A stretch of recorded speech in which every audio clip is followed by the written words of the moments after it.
நீங்கள் கேட்டுக்கொண்டிருப்பது அதிரை FM 90.4. நமது சமூகம் நமது நலன். அதிரை பண்பலையின் அன்பான நேயர்களை மூத்தோருக்கு முதல் வணக்கம் சிறப்பு விழிப்புணர்வு நிகழ்ச்சிக்கு வரவேற்கிறேன். நான் உங்க RJ ஃபாஹிரா. மத்திய அரசின் சமூக நீதி மற்றும் அதிகாரமளித்தல் அமைச்சகத்தால் சமுதாய வானொலி கூட்டமைப்புகளுடன் இணைந்து அதிரை பண்பலை 90.4 நடத்தும் அடல் வாயோ அபியுதே யோஜனா மூத்தோருக்கு முதல் வணக்கம் இந்த சிறப்பு விழிப்புணர்வு நிகழ்ச்சியின் 16வது அத்தியாயத்துல தான் இன்னைக்கு நம்ம எல்லாருமே இணைஞ்சிருக்கோம். ஸோ இந்த சிறப்பு நிகழ்ச்சியுமே எப்பவும் போல மூத்தோர்களுக்கு தேவையான நிறைய நல்ல விஷயங்களை பத்தி சொல்றதுக்காகவும் நிறைய நல்ல திட்டங்களை அறிமுகப்படுத்துறதுக்காகவும் தான் தொடர்ந்து பயணிச்சிட்டு இருக்கு. ஸோ மூத்தோர்களா இருந்தீங்கன்னா இது உங்களுக்கு ரொம்ப பயன் தரக்கூடிய ஒரு நிகழ்ச்சியா இருக்கும். மற்ற அனைவருமே இதை மற்றவங்க கூடவும் பகிர்ந்துக்கோங்க. நேயர்களே, இப்போ நிகழ்ச்சிக்குள்ள போகலாம். நிகழ்ச்சியை தொடர்ந்து கேளுங்க.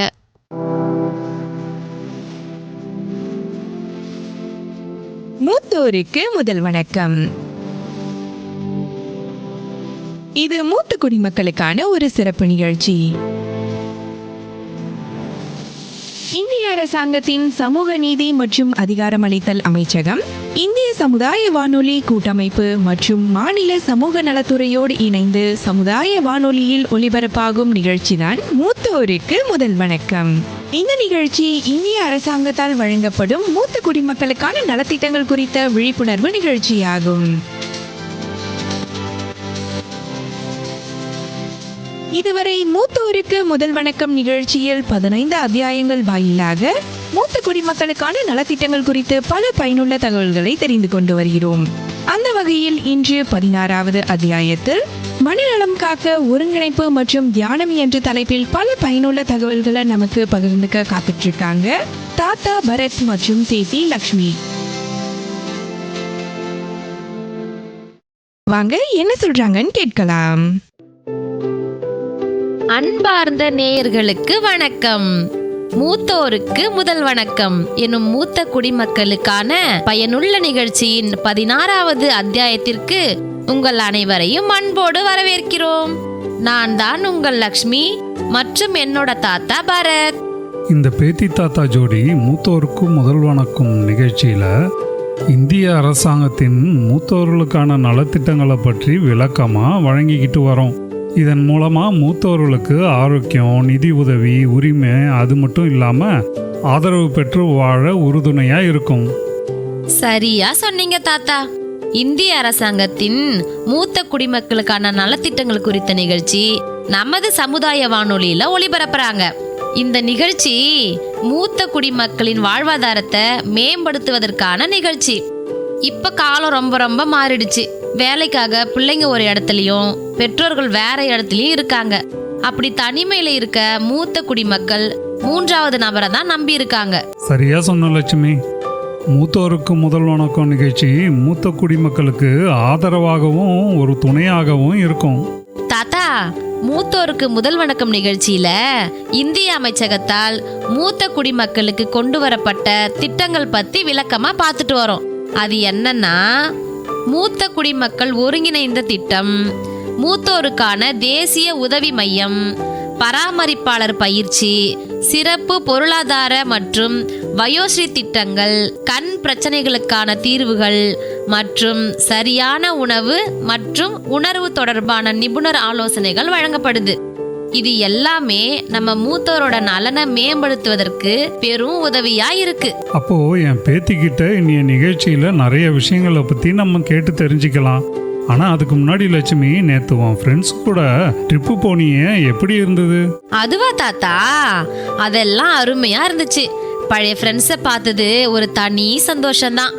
படம் பார்த்தோம், நைட்டு ஒன்னா உட்காந்து சாப்பிட்டோம், ரொம்ப நேரம் பேசிக்கிட்டு இருந்தோம்.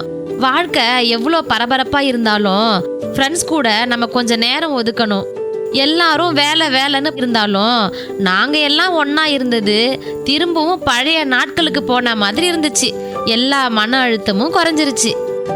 கரெக்டா சொன்னம்மா. ஆனா இப்போ எங்க யாருக்கும் நேரமும் இல்லை, பாசமும் இல்லை.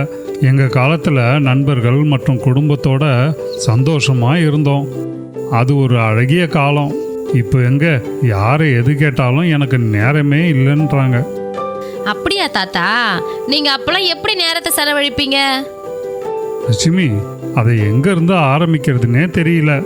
நாங்கள்லாம் வேலைக்கு போயிட்டு வர்றப்ப பஸ்ஸில் இல்லை ட்ரெயினில் தான் வரணும். அப்போ எங்களுக்கு நிறைய நேரம் கிடைக்கும். அப்போ நாங்கள் பாட்டு பாடுறது, வார்த்தை விளையாட்டு விளையாடுறது, அப்புறம் பத்திரிகையில் நம்ம ஊர் செய்தி வந்துச்சுன்னா அதை பற்றியும் பேசுவோம். அது மட்டும் இல்லாமல் ஒரு சில நேரங்களில் எங்களோட கஷ்டங்களையும் நாங்கள் பேசிக்குவோம். அதனால் எங்கள் மனசும் அமைதியாகிடும், நிம்மதியாக சந்தோஷமாக இருப்போம். தாத்தா, உங்களுக்கு பஸ்ல ட்ரெயின்ல போறது ரொம்ப பிடிக்குமா?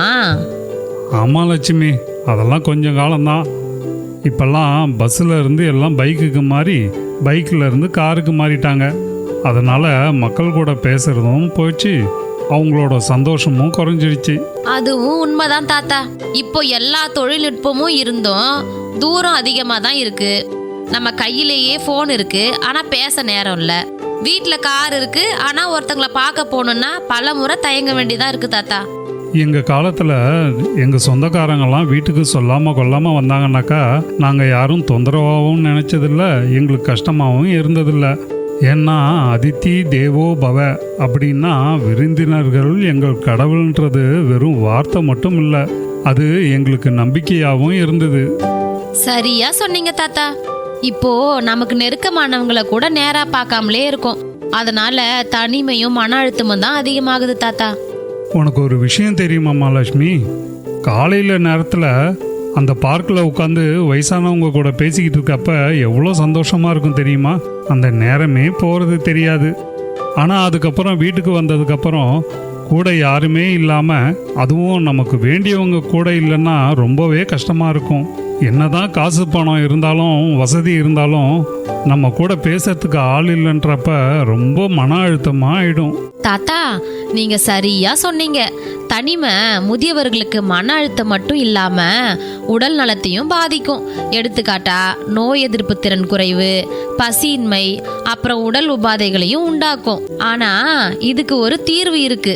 அது நம்ம கலாச்சாரத்தோடையும் பழமையோடையும் இணைஞ்ச ஒண்ணு. ஓ, நீ யோகா அப்புறம் மூச்சு பயிற்சியை பற்றி சொல்றியா? ஆமா தாத்தா. ஆனா அது மட்டும் இல்லாம தியானமும் இருக்கு. லட்சுமி, நம்ம கிட்ட பாரம்பரியமான பல பயனுள்ள விஷயங்கள் இருக்கு. ஆனா அதை நம்ம வாழ்க்கையில பயன்படுத்துறதுக்கு மறந்து போயிடுறோம். தாத்தா, உங்களுக்கு தெரியுமா, முதியவர்களின் உளவியல் அழுத்தம்னு சொல்ற டிப்ரெஷன் அவங்களோட உடல் நலத்தை பல வகையில பாதிக்கும். ஆனா இதுக்கு ஒரு நல்ல தீர்வும் இருக்கு. அது என்னன்னா, இந்திய அரசாங்கத்தின் சமூக நீதி மற்றும் அதிகாரமளித்தல் அமைச்சகம் இந்த நிலையில இருக்கிறவங்களுக்கு ஆதரவும் உதவியும் வழங்குறாங்க. பிள்ளைகள் வேலைக்காக வெளியூர்ல இருக்கிறது அல்லது வாழ்க்கை துணை மரணம், இது மாதிரி காரணத்தால வரும் தனிமை ரொம்ப கஷ்டமானது. அந்த சமயத்துல இந்த அமைச்சகம் அவங்களுக்கு சமூக சேவையாக இலவச ஆலோசனைகளை வழங்குறாங்க. என்னது ஆலோசனையா? அது எப்படி லட்சுமி மன அழுத்தத்தையும் தனிமையையும் போக்கும்? தாத்தா, நீங்க இப்படி கேப்பீங்கன்னு எனக்கு தெரியும். உங்க சந்தேகத்துக்கு தீர்வளிக்க தான் உளவியல் வல்லுனர் நம்ம நிகழ்ச்சிக்கு வந்திருக்காங்க. அவங்க என்ன சொல்றாங்கன்னு இப்போ நம்ம கேட்போமா? மூத்தோருக்கு முதல் வணக்கம் நிகழ்ச்சியின் 16வது அத்தியாயத்தில் மனநலம் காக்க ஒருங்கிணைப்பு மற்றும் தியானம் என்ற தலைப்பில் பயனுள்ள தகவல்களை கேட்டுட்டு இருக்கோம். இப்போ மருத்துவ உளவியல் நிபுணர் என்ன சொல்றாங்கன்னு கேட்கலாம். வணக்கம் சார், முதுமை பத்தி சொல்லுங்க சார். வணக்கம் மேடம், என்னோட பேர் சரவணன். நான் மருத்துவ உளவியல் நிபுணராக பிம்ஸ் மருத்துவமனையில் வேலை செய்கிறேன். முதுமைன்றதை பற்றி ஒரு துறையில் இருக்கிறவங்க ஒரு மாதிரி சொல்லுவாங்க மேடம். நாங்கள் இந்த உளவியல் ரீதியாக சொல்லணும் அப்படின்னா 60 வயதுக்கு மேலே இருக்கிறவங்களுக்கு இந்த முதியவர்கள் அப்படின்ற மாதிரி, சில இடங்களில் பார்த்திங்கன்னா அவங்களோட ரிட்டையர்மெண்ட்டுக்கு அப்புறம் அப்படின்னு சொல்லுவாங்க. ஸோ முதுமை பருவம்ன்றது ஒரு மனிதர்களுடைய ஒரு முக்கியமான ஒரு பருவம். கிட்டத்தட்ட பார்க்க போனீங்கன்னா அந்த ஏஜில் அந்த குழந்தைகள் மாதிரி அவங்களோட வாழ்வில் இருக்கிற சில விஷயங்கள், மற்றவங்களை சார்ந்து இருக்கிறது, உடல் ரீதியான சில உதவிகள், மன ரீதியான சில விஷயங்கள். ஸோ இன்னொன்று, இப்போ இருக்கிற காலகட்டங்களில் பார்த்திங்கன்னா உலகம் முழுக்க இந்த முதியோர்கள் அப்படின்றவங்களுடைய ஒரு பாப்புலேஷன்ஸ் அது அதிகமாகிட்டு இருக்குது. இந்த மெடிக்கல் டெவலப்மெண்ட்டு இதெல்லாம் இருக்கிறதுல வந்து இப்போ எல்லாருடைய வாழ்நாள்கள் வந்து அதிகரிச்சிருக்கிறது. முதியவர்களுக்கு வரும் மன அழுத்தம் எதனால் வருது சார்? ஸோ இந்த முதியோர்களுக்கு வர மன அழுத்தங்கள் வந்து பலதரப்பட்ட காரணங்களாக இருக்கலாம். ஒன்று உடல் சம்பந்தமான பிரச்சனையினால் ஏற்படுற மன அழுத்தமாக இருக்கலாம், இல்லை குடும்பத்தில் இருக்கிற சில பிரச்சனைகள், இல்லை அவங்களுக்குமே வந்து இந்த மன அழுத்தத்துக்கான பிரச்சனைகள் கடந்த காலத்தில் இருந்திருக்கலாம். இந்த டிப்ரெஷன் அப்படின்னு சொல்லுவோம். சில பேருக்கு வந்து பார்த்திங்கன்னா இந்த சின்ன வயசில் அவங்களுக்கு இந்த டிப்ரெஷன் இருந்திருக்கலாம், ட்ரீட்மெண்ட் எடுத்துருக்கலாம், அது வயதான காலங்களில் அது வெளிப்படலாம். இன்னொன்று வந்து பார்த்திங்கன்னா இந்த வயதான காலங்களில் வந்து இந்த மன அழுத்தம்ன்றதுக்கான வாய்ப்புகள் நிறைய இருக்குது. இப்போ பார்த்திங்கன்னா சில பேர் அவங்க ரிட்டையர்மெண்ட் ஏஜுக்கு பிறகு நம்ம முதுமைன்றோம். அதுக்கு முன்னாடி பார்த்திங்கன்னா அவங்க வந்து ரொம்ப டெய்லி வேலை அது இதுன்னு ரொம்ப பிஸியாக இருந்திருப்பாங்க. ஒரு காலகட்டத்துக்கு பிறகு அவங்க வீட்டில் இருந்து மற்றவங்கள சார்ந்து இருக்கும்போது, அதுக்கு முன்னாடி அவங்களுடைய வேலையில் இருந்த பிஸி, இப்போ இருக்கிற சில விஷயங்கள் அதெல்லாம் பார்க்கும்போது நிறைய மாற்றங்கள் அவங்க வாழ்க்கையில் இருக்கலாம். அதனால இந்த மாதிரியான ஒரு முதுமையிலே இந்த மன அழுத்தத்துக்கான வாய்ப்புகள் நிறையவே இருக்குது. இது சொல்கிறாங்க சில இடங்களில், சில வெளிநாட்டில் இருக்கிறவங்கலாம் வந்து பார்த்திங்கன்னா அவங்க முதுமை காலங்களில் ரொம்ப திட்டமிட்டு நம்ம ரிட்டையர்மெண்ட்டுக்கு அப்புறம் என்ன பண்ண போகிறோம், என்ன செய்ய போகிறோம், நம்ம லைஃப்பை எப்படி அமைச்சிக்க போகிறோம், அந்த மாதிரியான நிறைய ப்ராப்பரான திட்டம் போட்டு வச்சுக்கிறவங்களுக்கு இந்த மன அழுத்தங்கள், முதுமையில் ஏற்படுற மன அழுத்தங்கள் குறையிறதுக்கான வாய்ப்புகள் நிறைய இருக்குது. அது மட்டும் இல்லாமல் இந்த முதுமையில் இருக்கிற மன அழுத்தங்களுக்கு வந்து பொதுவாக நாங்கள் இந்த உளவியல் நிபுணர்கள்னும் போது நாங்கள் சொல்லுவோம், எந்த ஒரு மனிதனுடைய குணங்கள் சம்பந்தமான பிரச்சனைகளாக இருந்தால் அது உடல் ரீதியாக இருக்கான்னு பார்க்கணும், மன ரீதியாக இருக்கான்னு பார்க்கணும், இல்லை இந்த சுற்றுப்புற ரீதியாக, இது இங்கிலீஷில் என்ன சொல்லுவோன்னா பயோ சைக்கோ சோஷியல் காஸ். உடல் ரீதியான காரணம் அப்படின்னா என்னன்னு சொல்லலாம்னா இந்த விட்டமின் டி சத்து குறைபாடு அது ஒன்று சொல்லுவாங்க. இந்த சத்து குறைபாடுகள்னால கூட இந்த மன அழுத்தங்கள் வரலாம். சில பேருக்கு இந்த நல வல்லுநர்கள், அவங்கெல்லாம் உளவியல் வல்லுநர்கள், அவங்களாம் இது சம்மந்தமான சில ஸ்கேல், அதாவது ஒரு மனிதனுடைய மன அழுத்தம் எவ்வளவு இருக்குது அப்படின்றத கண்டுபிடிக்கிறதுக்காக சில ஒரு அளவுகோல்கள் உடல் ஆரோக்கியத்துக்காகவும் சரி, மற்றவங்க கூட பழகிறதுலையும் சரி, எல்லாத்துலேயுமே ஒரு விதமான ஒரு பேலன்ஸ்டான ஒரு லைஃப் ஸ்டைல், எல்லாத்துலேயுமே ஒரு சமநிலையில் இருந்தாங்கன்னா அது இன்னும் கூட கொஞ்சம் ஆரோக்கியமாக இருக்கும். சில நேரங்கள் வந்து பார்க்க போனீங்கன்னா இந்த நம்ம சொன்னபடி இந்த டாக்டர்ஸை பார்க்குறது, அந்த டெஸ்ட்டு, மெடிசன்ஸ், இந்த மாதிரி விஷயங்களையுமே அது ரெகுலராக, சில பேர் வந்து அந்த ட்ரீட்மெண்ட்ஸை சரியாக எடுத்துக்க மாட்டாங்க, அது ஒரு முக்கியமான விஷயம். சில நேரங்கள் அவங்களோட வீட்டு சூழ்நிலைகள் இல்லை நண்பர்கள் இந்த மாதிரி இருக்கிறவங்க வந்து அவங்களுக்கு விருப்பப்படுற மாதிரி இல்லை போல் அப்படின்னா அதை அக்செப்ட் பண்ணிக்கிட்டு அவங்களுக்கு எந்த இடங்களில் இருந்தால் கொஞ்சம் மனசுக்கு ரிலாக்ஸாக இருக்கும், எந்த இடங்களில் அவங்கள புரிஞ்சுக்கிறாங்களோ அந்த மாதிரி இடங்களில் அவங்களோட எண்ணங்களையும் யார்கிட்டையாவது அவங்களோட விஷயங்களை பகிர்ந்துக்கிறதும் கொஞ்சம் நல்லது. முதியவர்களுக்கான மன அழுத்தம் மற்றும் அதை எப்படி சரி செய்யறதுன்னு ரொம்ப விளக்கமாக சொன்னீங்க சார். ரொம்ப நன்றி சார். நன்றி மேடம், தேங்க்யூ. தாத்தா, உளவியலாளர்கள் மக்களுக்கு மனசையும் உணர்ச்சி போராட்டத்தையும் ஜெயிக்க எப்படி உதவுறாங்கன்னு விளக்கமா தெரிஞ்சுக்கிட்டோம். சரிதான் லட்சுமி, வேற யாரும் நமக்கு இல்லாதப்ப இந்த மாதிரி வர்றவங்க தான் நமக்கு சிறப்பானவங்க. ஆமா தாத்தா, வயசானவங்க தனிமையில கஷ்டப்படுறத நம்ம எவ்வளோ நியூஸ்ல பாக்குறோம். அது அவங்க உடலை மட்டும் இல்லாம மனசையும் ரொம்பவே பாதிக்கும். லட்சுமி, என் நண்பன் நரேஷ் உனக்கு ஞாபகம் இருக்கா என்னன்னு தெரியல. கொஞ்ச நாளைக்கு முன்னாடி இதயத்தில் அறுவை சிகிச்சை பண்ணியிருந்தாங்க. அது அவனுக்கு கொஞ்சம் சரியாகிக்கிட்டே இருந்தது. ஆனால் அதுக்குள்ளே அவங்க பசங்களுக்கு வெளிநாட்டில் வேலை கிடைச்சி வெளியூருக்கு போயிட்டாங்க. அவன் வீட்டில் தனிமையில் இருந்ததுனால அவனுக்கு மன அழுத்தம் அதிகமாகி அவன் உடம்ப ஒழுங்காக கவனிச்சிக்காம விட்டுட்டான். அவனுக்கு பசி இல்லாமல் போய் சாப்பாடும் ஒழுங்காக சாப்பிடாம விட்டுட்டான். அதனால் அவனுக்கு மேலும் உடம்பு ரொம்ப சரியில்லாமல் ஆயிடுச்சு. ஆனால் அப்போவே இந்த மாதிரி திட்டம்னு ஒன்று இருந்தது தெரிஞ்சிருந்தா அவனுக்கு சொல்லி சீக்கிரமாகவே குணமடைய வச்சிருக்கலாம். உனக்கு ஒரு விஷயம் தெரியுமா லட்சுமி, இப்போ அவன் அவங்க பிள்ளைங்களோட வெளிநாட்டில் தான் இருக்கான். அப்படி இருந்தும் அவன் தனிமையில் இருக்கிற மாதிரியே இருக்கான். ஏன்னா என்னதான் வெளிநாட்டுக்கு போனாலும் நம்ம நாடு, நம்ம வீடு, உணவு, மொழி, சூழல் எல்லாம் நம்ம கூட ஆழமாக தொடர்புடையது. இப்போ அவனுக்கு அதுவே மறுபடியும் மன அழுத்தத்தை கொடுத்துருச்சு. தாத்தா, தியானம்ன்றது நம்ம மனசையும் நம்மள நாமே அமைதிப்படுத்த உதவி செய்யுன்றது உங்களுக்கு தெரியுமா? தெரியும் லட்சுமி. சரியான தியான பயிற்சி மூலம் நம்ம மனதை ஆரோக்கியமாக திடப்படுத்திட்டோம்னா அதுக்கப்புறம் நம்ம கவலை இல்லாமல் மகிழ்ச்சியாக இருக்கலாம். அது மட்டும் இல்லாமல் 60 வயசு ஆனாலே யோகா பயிற்சி, தியானம் பயிற்சி இதெல்லாம் செஞ்சோம்னா மனசு அமைதியாகவும் ஆரோக்கியமாகவும் இருக்க முடியும். அருமையா சொன்னீங்க தாத்தா. நீங்க சொல்றது அற்புதமான விஷயம். லட்சுமி, தியானமும் யோகாவும் நம்ம வாழ்க்கைய சரியான திசையில் கவனத்தை செலுத்துறதுக்கு ரொம்பவே உதவும். வயசுன்றது ஒரு பிரச்சனையே இல்லை. எந்த வயசானாலும் யோகாவும் தியானமும் செஞ்சுக்கிட்டு வந்தாங்கன்னா அவங்க வாழ்க்கை சிறப்பாக இருக்கிறதோட ஆரோக்கியமாகவும் இருப்பாங்க. தாத்தா, யோகா மற்றும் தியானத்தை பத்தி நமக்கு சொல்றதுக்கு வல்லுனர் ஒருத்தவங்க வந்திருக்காங்க. வாங்க என்ன சொல்றாங்கன்னு கேட்கலாம்.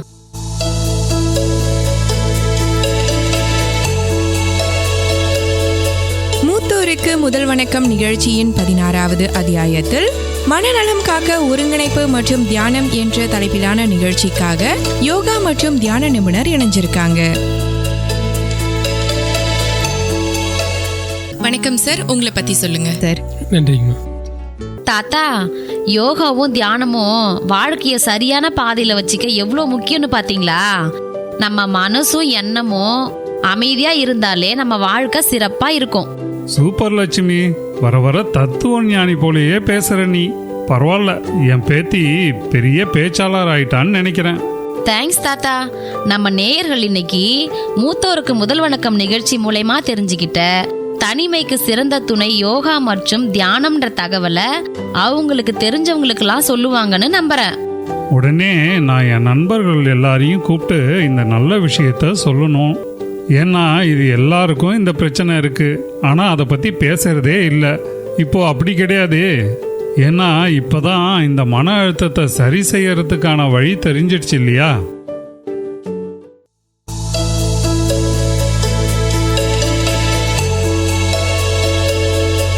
மூத்தோருக்கு முதல் வணக்கம் நிகழ்ச்சியின் 16வது அத்தியாயத்தில் மனநலம் காக்க ஒருங்கிணைப்பு மற்றும் தியானம் என்ற நிகழ்ச்சிக்காக யோகா மற்றும் தியானத்தால் தங்களின் வாழ்க்கை எப்படி மேம்பட்டது என்பது குறித்த பொதுமக்களின் அனுபவங்களை கேட்கலாம்.